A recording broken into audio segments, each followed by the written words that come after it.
My favorite kind of movie to do is science fiction. It opens up the whole of your imagination to the universe. You can pick what you like from anywhere, invent things that haven't been invented, see things in a new way, use things in a new way. You have much more liberty to show your character than, say, a contemporary film where they have to wear contemporary clothes. In a science fiction film, you can really show little facets of the character's personality by what you choose for them to wear. You don't have to conform. And that's just such a great freedom. Bang!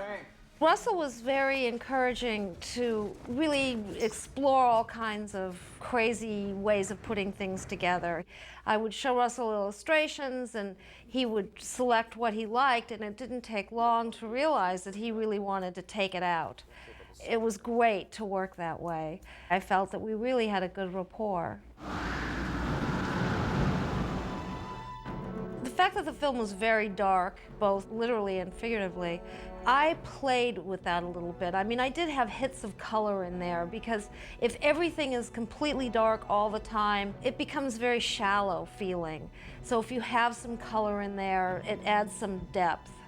It punctuates the darkness and makes you really see the darkness more than you would if you didn't have that. The colors became really muted, even more so than they were, so there was actually a lot more color. I see a man with a great destiny before him. Connor McLeod, I wanted to emphasize how long he's been living and reflect that in his costuming. So his colors are very rich. His clothes aren't lavish, but they're very elegant, as his character is. The surroundings that he lives in are from all different eras, as is his clothing. I'm afraid I'd forgotten you were still alive. Always. The costumes in the two films are very, very different. In the first film, more sort of contemporary New York kind of guy. In Highlander II, I have him much more sort of classical. I wanted to sort of hearken this history he's had. Virginia's character was very sort of streamlined and cool and elegant and very minimalistic, where other characters or extras would be sort of over the top and flamboyant with silhouettes from the early 40s, where Virginia, you know, was just very soft. There was no shoulder pads, very little structure in her clothing to show her figure and the softness and the beauty of her. I didn't want her costumes to detract from her or her performance. Alan Naiman's been taken to Max. Where the background people you can be a little larger with because they're not featured. You're giving information about this place in these little visual hits. Excellent threads, dude. Ramirez, he's a very idiosyncratic character, and that was reflected in his costume choices. There's nothing simple. It's all about the flourishes. Sure, I would like a suit of clothes by 3 o'clock. Ramirez is a swashbuckler, so his clothing needed to reflect that, because with Ramirez, we don't really see that much of his natural environment to tell us who his character is. Greetings, Highlander. You cold? The character doesn't sit down and say to the audience, well, now this is who I am and where I came from. It all had to be done with, of course, the mannerisms that Sean brought to the character and his wardrobe. The personal choices that that character makes tells you a lot about who Ramirez is. Katana is the one character that at one point I went a little too far and Russell had to pull me back.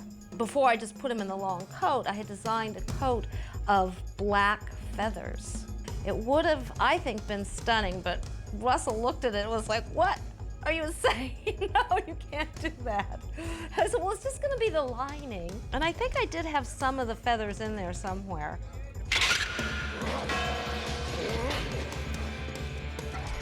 Designing costumes that need to do stunts, such as sword fighting, it was similar to what you would do if you were designing for dancers. You have to give them a range of motion, but also you have to be able to protect them. You need stunt pads and all kinds of things like that. 3, Katana would want to appear larger than he is in every sort of way.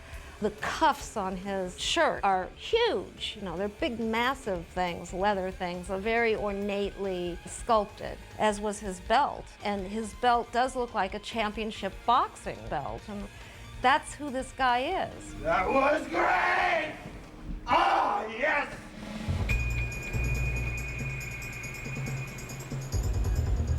The segment in the movie where we have the eco-terrorists that go into the dam was sort of a painful thing for me to design because I had just come off the movie The Abyss.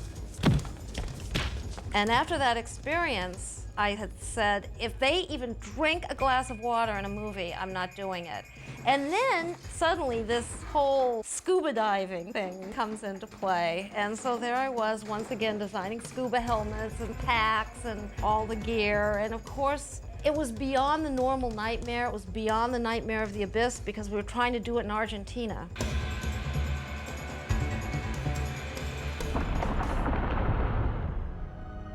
My inspiration for the priest was very definitely Tibetan priests. Not Japanese Buddhists, not Chinese, but very, very specifically Tibetan with a little Mongolian thrown in there for an even more exotic look. I loved those costumes. I loved those costumes. What? Silence, General Katana! Okay, now let me just see if I can get this straight. My favorite costume in the film is the dressing gown for Connor that Louise wears. I loved that. It was just beautiful.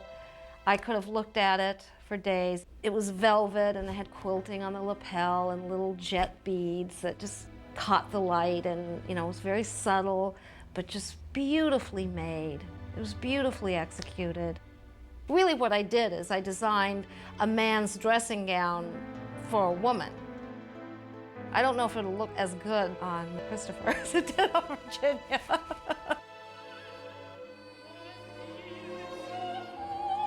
Before I got down there, I was very excited about designing this opera. I mean, I couldn't wait. I'd never done anything like that.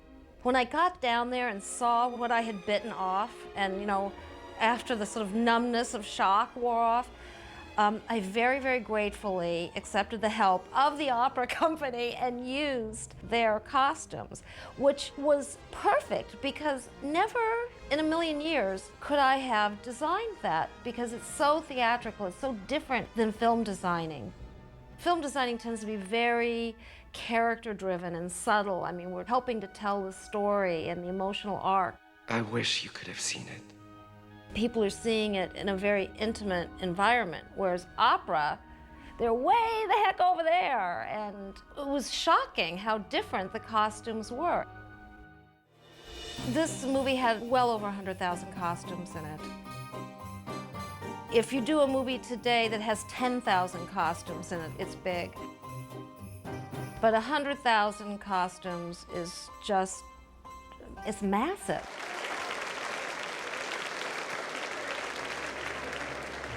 I learned a great many lessons. I learned how to be a better costume designer.